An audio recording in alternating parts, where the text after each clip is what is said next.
Hello to all of our faithful viewers. This is Pendragon Puma, or Connor. And this is Mahogany Pizza, or Chris, and today we have episode 6 of... Metal Monday! Yay. This episode will feature the almighty Symphony X. Greatest band on earth. Yes, of course. So, we weren't sure how we were going to handle our Symphony X Metal Monday, because we knew it was going to happen eventually. But we ultimately decided that we will just sprinkle in episodes, and this will be the first part. And eventually we'll get a second part. And maybe a third. Maybe. Who knows? We'll see. Just depends on how long we talk about things and whatnot. So, but if you guys like this video, then we'll try to get like the next episode in next week or something, or as quickly as possible. Though next week we have the Five Finger Death Punch album planned, their new album, part 2 of The Wrong Side of Heaven and The Righteous Side of Hell. Yes. And also I want you guys, if you're subscribed and you're watching Metal Monday weekly, or just anyone who decides to pop in and likes the video, and subscribes, whoever that may be, please just let us know if you want these videos to be longer or shorter, like the Metal Mondays specifically.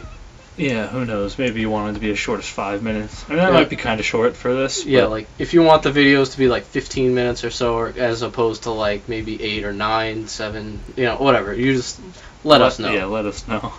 So I guess we'll hop right into Symphony X, and I guess we'll start by talking about them, each member of the band individually, because they're just pretty talented, pretty awesome. Yes. So it makes sense to start with Michael Romeo, since he pretty much does most of the writing, and he's the guitarist. If you don't know, he's only guitarist. He's fantastic. Definitely. Though their studio tracks, they have 2 guitar tracks usually. Although he plays both of them. Yeah, he plays both of them. And he also plays the string instruments that they have on a few songs, like the Odyssey, or I can't even think of one right now. What instruments? What? I don't know, like violin, viola, cello, whatever they have. I don't even know, but he plays those instruments as well. Okay, cool. All right. But I personally, he's one of my favorite guitarists. He's supposedly one of the best. I'm not a guitarist, so I couldn't entirely tell you. But I mean, I think he's pretty good. He's up there. He's definitely one of my favorite as well. So I mean, you'll definitely hear about that, because we had the top 5 drummers episode, and he'll probably be up there when we get to top 5 guitarists. Most likely. So we'll get there when we get there. Anyway, back to Michael Romeo. He's pretty awesome. He does most of the writing. Well, shouldn't say. Well, I guess I could say most of it. Yeah, he definitely does. Him do and most of it. The singer, Russell Allen. Yes, Russell Allen, who was not their first singer. The first singer, who we won't have much to say about because he was there for their first album called Symphony X, self-titled. His name was Rod Tyler. Yes, he was introduced. Yeah, he was still a good singer too, but I think Russell Allen was just a better singer. Yes. They have a very similar style. Yeah. So I mean, even if they kept him, it would have been fine. Yeah. But just it didn't work out that way. And Rod Tyler actually introduced the band to Russell Allen like a few months before he ended up leaving or getting kicked out, whatever the story was there. And then they were just like, oh, hey, remember that guy? Russell Allen? We'll call him up. And then, the rest is history. Fun fact, Russell Allen was a knight at medieval times. Yes, so he's trained in jousting and sword fighting, horseback riding, all that stuff. Yeah, so if you do have a Twitter, you'll notice that his Twitter handle, I think they call it a handle, yes, is called @SirRussellAllen. A clear reference to his time at medieval times. And his bio also says heavy metal pirate. Why? I don't know, but I find it humorous. So I guess we can move on to the bassist. Mike LePond. Well, first, I should say their first bassist, Thomas Miller, yes, who was on their first 4 albums, I believe. Which will be the albums we'll be talking about today. Yes. In part 2, we'll get into their later albums. We felt the need to split them up, because Symphony X is that awesome, they deserve more than one episode. And they had 8 albums, so it's quite a bit. And we could go in depth about most of them, I would think. So Thomas Miller, I think he's just a tad better than their current bassist, Mike LePond, just because he did more writing. Yeah, he definitely did more writing. And I play bass, so I would be able to recognize the actual difficulty of playing, though some things will be harder for other bassists and whatnot. But in my experiences, it's been a little bit. You know what? They're both just ridiculous. They're both it's hard to play. They are both. They're both hard to play. I've tried, and it's just not working. But yes, I mean, Thomas Miller did a lot of the writing, and then Mike LePond, he came in. He does some writing. Not as much though. I mean now with the current lineup, it's mostly just Michael Romeo and Russell Allen. And Russell Allen probably doing lyrics, if I had to guess. Because I remember, you know what? I have a story, but I'll save that for Iconoclast, their latest album. Because we'll get to that. Believe me, it's a good story. I guess then we can move on to Jason Rulo, the drummer, the other member of the rhythm section. He's a very good drummer. My favorite. Good drummer. I think he's, I wouldn't say underrated. It's just like people don't know about him so much. Yeah, not as known. Part of it has to do with the fact that they're more popular in Japan than they are in America. Yeah, that's true. They've been popular in Japan like since the 90s, like when they first started, I think. Yeah. Something about progressive metal over there. Yeah, maybe they're just smart. But yeah, Jason Rulo, he's pretty sweet. I think I like how he plays unorthodox beats that Michael Romeo creates most of the time. And I feel like that must be hard to play. I'm not a drummer, but it must be. It has to be. Yeah, the things he plays are pretty ridiculous. Well, I mean, I've played rock band drums, so obviously I would know. I'm kidding, of course. You have anything to add on Jason Rulo? Nothing really, other than that he's ridiculous. We did watch a solo of him just playing whatever on the drums for like 4 minutes. I think. Yeah, 4 minutes. That's pretty nuts. Yeah. And if you watched our Metal Monday with Top 5 Drummers, that was the intro drum thingy. That was part of that solo. So, yeah, he's pretty sweet. And I guess the last but not least, Michael Piniella. Who was the keyboardist. Yes. Unusual for a metal band, but not unusual for progressive metal. Yeah, like other bands like Dream Theater and Shadow Gallery, Fates Warning, progressive bands, whatever. The only band I can think of that has one that isn't progressive metal is Slipknot, but even still, they don't even use keyboard that much. Yeah, that's true. Let's see, Michael Piniella, he does some writing as well. Not so much recently, but he did on earlier albums. He's also pretty awesome. I have a friend who's a keyboardist. He might be a guest on Metal Monday at one time. We'll see. Eventually. We'll see. Hopefully. But he says that Michael Piniella is pretty ridiculous and hard to play. It's hard to play his keyboard lines. They call keyboard lines or parts, I guess. I don't know. And not only is his keyboard soloing pretty awesome, I just like how the sound he adds to the band. Yeah, it's almost as if just another lead instrument, not necessarily much. Guitar, but a similar thing driving the band. Yeah, and the background sounds that you can hear from the keyboard, I think that just adds to Symphony X. Yeah. A whole bunch. And one thing that's cool is like Connor said, he's a lead keyboardist pretty much. And did you mention them dueling solos occasionally? No, I have not. Yeah, so him go back and forth on the solos. And Michael Romeo will. It's back and forth keyboard solos, and they have a lot of keyboard solos. I know you said that. Yes, they do. They do have a lot of keyboard solos. Specifically the song "Smoke and Mirrors," but we'll get to that when you get to the album that's on. And sometimes just the way it sounds like it could almost be a guitar. Yeah, I would say so. So all right, I guess we'll move on to the first album, which was their self-titled album, Symphony X. I don't have much to say about this, but I don't have too much to say either. I haven't listened to it. But it is a good album. With Rod Tyler, like we mentioned before, who was their first singer.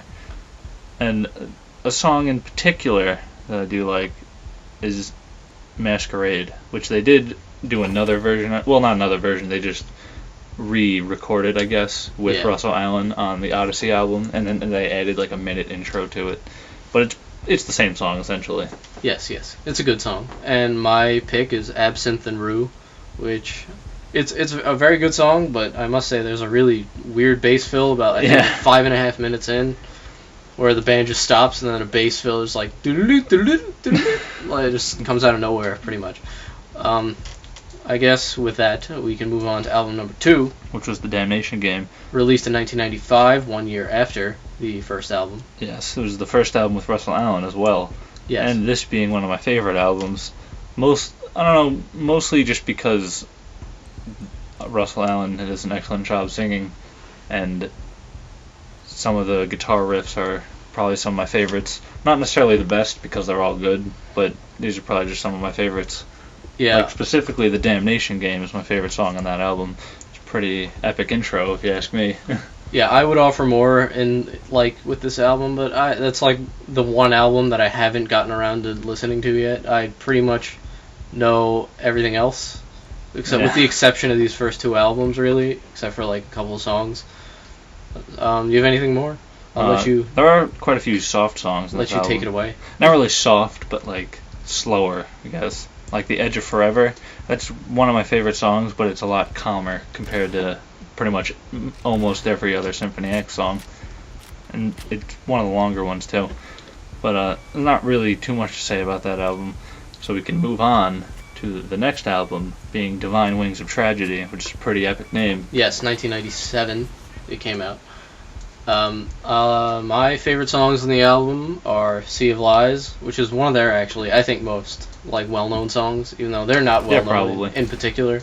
But Sea of Lies is awesome, and it has a sweet bass intro and sweet bass parts later on, bass lines.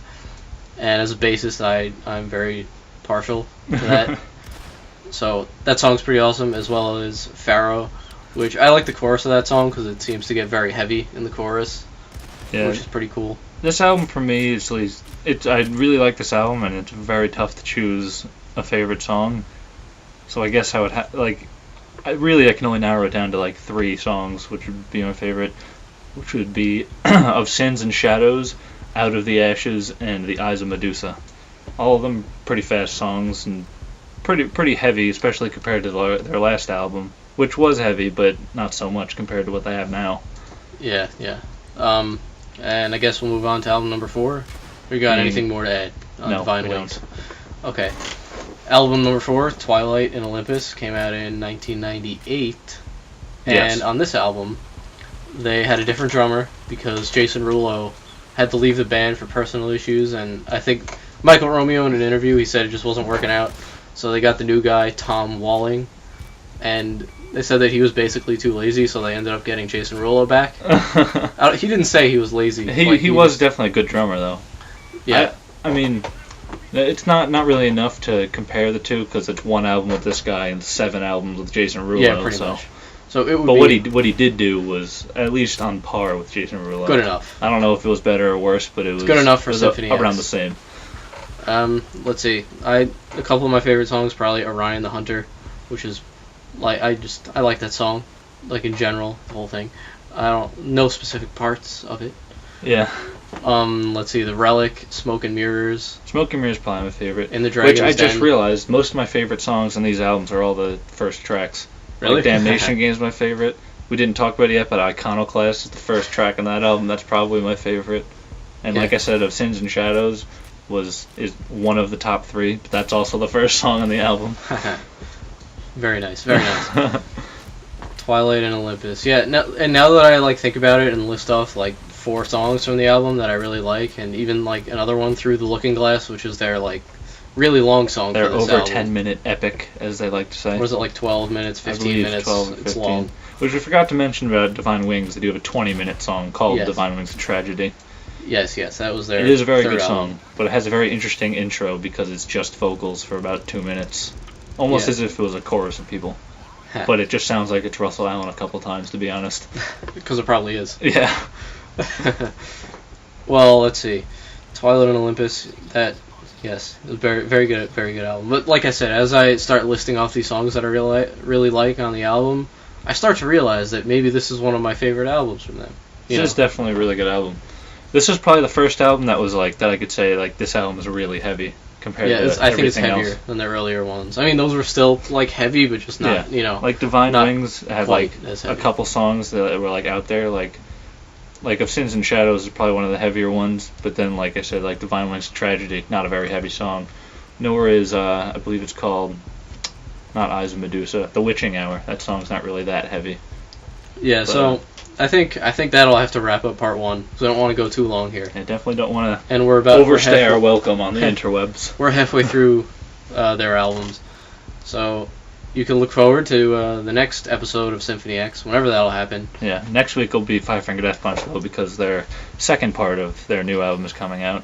Yes, Wrong Side of Heaven, Righteous Side of Hell. We'll bam! Yeah, we'll take some time to listen to that and get back to you Although next that might week's. be more of a review than just talking about them. But either way, more Five Finger Death Punch. That seemed to be our most popular video. Yeah, if there's any bands you want to see, just comment, and even if there's no bands you want to see, whatever, just like, subscribe, whatever. Thanks for watching. We'll see you guys later.